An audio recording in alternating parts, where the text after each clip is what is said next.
High বন্ধুরা, সবাইকে আসসালামু আলাইকুম। রাতের বেলা গ্রামের বাড়িতে সবাই মিলে গুড়ি কুটা হচ্ছে। এটাকে ঢাকা শহর অনেকেই বলে হামানদিস্তা, আর আমাদের দেশে বলা হয় গাইল আর ছিয়া। যেটার মধ্যে চাল রাখা হয় এটাকে বলা হয় গাইল, আর যেটা দিয়ে পাড়ানো হয় এটাকে বলা হয় ছিয়া। দুজনে মিলে পাড়াচ্ছে, আর একজনে মিলে চেলে দিচ্ছে। কার এলাকায় কী ভাষায় বলে জানি না, তবে আমাদের গ্রামে বলে পাড়ায়। তো পাড়াইয়া যখন গুঁড়ি হয়ে যায় তখন সেটাকে আবার আরেকজন চেলে দেয়। আর সবাই মিলে এই কাজগুলি করতে সত্যি অনেক ভালো লাগে।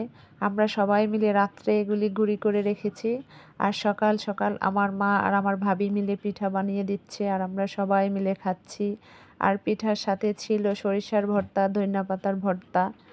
আর বাড়িতে যখন ঈদ শেষ হয় তখন আমরা সব বোনেরাই আমরা বাড়িতে যাই, যাওয়ার পর অনেক মানুষজন থাকে, তাই আমার মা আর আমার ভাবি দুই চুলায় দিয়ে বানাচ্ছিল, কারণ তারা পিঠা বানাচ্ছে আর এদিক দিয়ে খেয়ে সবাই শেষ করে দিচ্ছে।